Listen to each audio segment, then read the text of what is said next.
અન્યાય ખેડૂતો સાથે ઝાલાવાડ પંથકમાં મગફળીના ઊંચા ભાવ ન મળતા ખેડૂતો મુકાયા ચિંતામાં।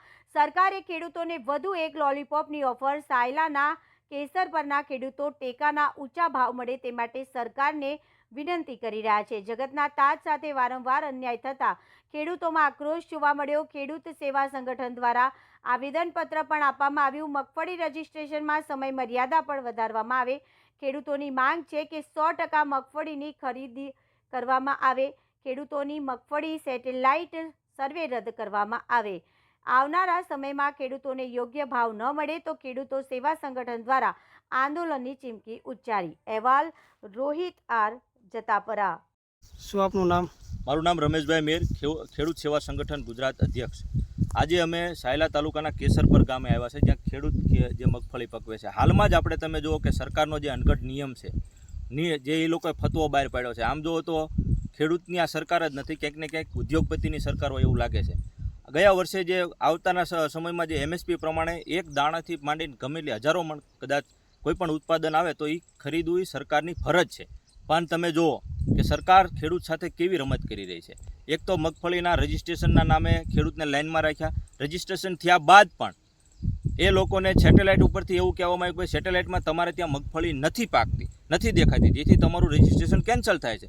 તો હું સરકારને કહેવા માગું છું, તમારું એ સેટેલાઇટને તો તમે ખેતરમાં મગફળી શેક નહીં નથી દેખાતું, તો જ્યારે અમારા ખેડૂતને કપાસમાં નુકસાન હતું, મગફળીમાં નુકસાન હતું, અતિવૃષ્ટિમાં નુકસાન હતું, ત્યારે તમને નહોતું દેખાતું। અત્યારે તમે મુદ્દે તમારે દેવાનો વારો આવે છે તો તમે સેટેલાઇટનું બાણું કાઢો છો। તો શું સેટેલાઇટ એ સમયે જ્યારે નુકસાન હોય ત્યારે પાકિસ્તાનમાં કામ કરે છે, અમેરિકામાં સેટેલાઇટ કામ કરે છે? તો અમારી તાતી માંગણી છે કે જે અત્યારે સરકારે જે નિર્ણય લીધો છે કે માત્ર એક ખેડૂત દીઠ 70 મણ જ લેવામાં આવશે, તો 70 મણ સિવાયની મગફળી ક્યાં મેકશે? તો તમે શું ખેડૂતને એવી રીતે મજબૂર કરવા માગો છો કે એ જે 70 મણથી વધારેની મગફળી છે એ તમારા ઉદ્યોગપતિ અદાણી અંબાણી કે જે કંઈ તમારા મળતિયાઓ છે એને નીચા ભાવે ખેડૂત વેચાણ માટે મજબૂર બનાવ્યા છે તમે? અમારી તાતી માંગણી એ છે કે તમારી પાસે અત્યારે જો MLA ખરીદવાના પૈસા છે, MP ખરીદવાના પૈસા છે, સહકારી ક્ષેત્ર ખરીદવાના પૈસા છે, તો મારા ખેડૂતની મગફળી ખરીદવાના પૈસા નથી।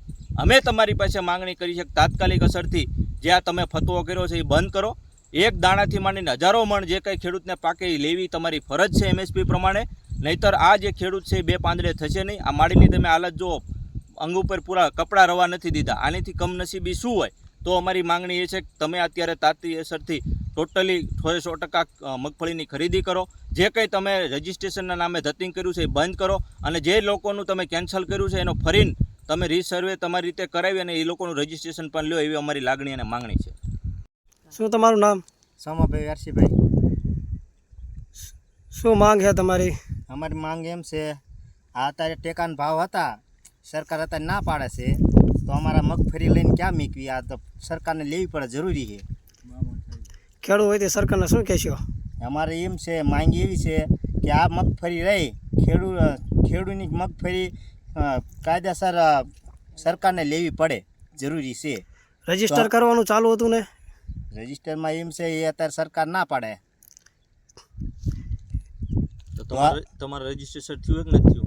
નથી થયું ને મારે આ ખેડૂતની બધા તમામ મગફળી ખેડૂતની બધે સરકારને મગફળી લેવી પડે, જરૂરી છે ટેકાના ભાવે। અમારા ભાવ સારા આવે, જેથી ના ખેડૂત અમે આગળ આવી।